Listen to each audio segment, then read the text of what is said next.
Did you have your eyes closed all the time? Okay, because that's so funny. I thought it was funny. Tyler thinks everything's funny. Cosine. He's just a... What's your formula for cosine? Plus or v, u plus or minus v cosine u cosine v minus sine u sine v. Okay, good. So if you know on the cosine, if it's adding on the left, it's actually subtracting on the right. Oh, right. This is right there. Okay, now once you find these numbers, like in the sine, they're all the same numbers, you just gotta figure out where they go. So you already found cosine of 60 up here. Cosine of 60 was a half. Is this the same question? So yeah, we're still on number 1. So I have cosine of 60 is a half. What's cosine of 45? Square root of 2. Square root of 2 over 2. Minus, okay, what's sine of 60? Square root of 3 over 2. And sine of 45. Square root of 2 over 2. Okay. So I have square root of 2 over 4 minus square root of 6 over 4. So then I just make it into one fraction.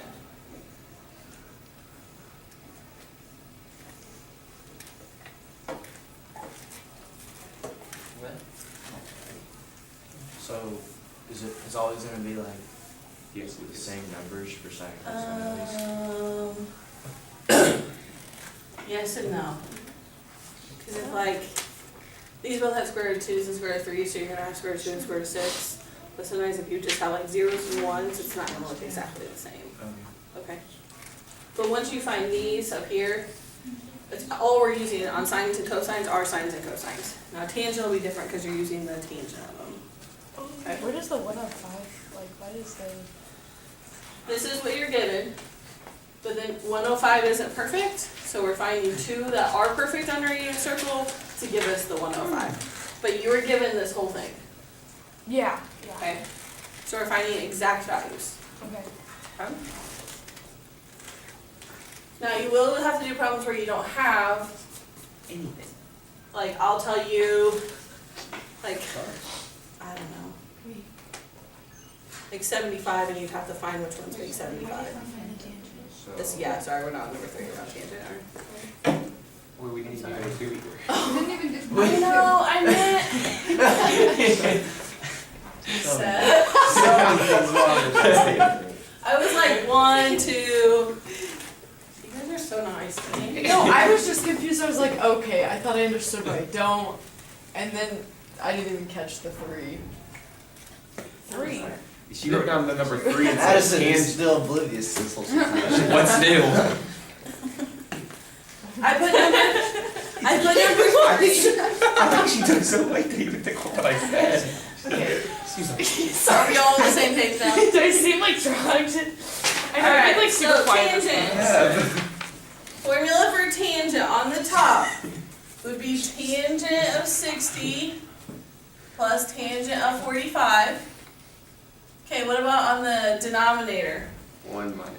1 minus, and then those two Tangent. multiply together, right? Yeah. Okay. Okay, so you can use the shortcuts I gave you, or you can actually do the long way and find all the tangents. So do you remember the shortcut I gave you for what is the tangent of 60? Oh, wait a minute. Oh man. Square root of 3. Square root of 3. What about tangent of 45? 1. 1. So I have square root of 3 plus 1 over 1 minus, okay, those two multiply together. So what would square root of 3 times 1 be? Square root of 3. Square root of 3. Okay, now what's wrong with leaving this as my answer? He was very denominator. Yeah, so you gotta rationalize it. You have to multiply by the conjugate, which is you take your denominator and you just change the middle sign. And I gotta distribute or FOIL, so I'd have square root of 3. Square root of 3 times square root of 3 is 3. 1 times 1 is 1. 1 times square root of 3 is square root of 3.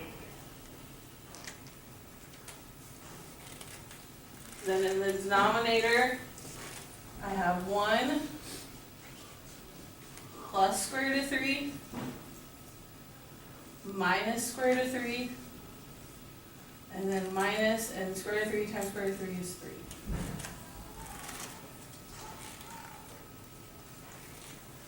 Okay, so then if I combine, what do I get on top? When I get my numerator, 4 plus 2 square root of 3. okay? What about my denominator? Can I reduce that? Yes.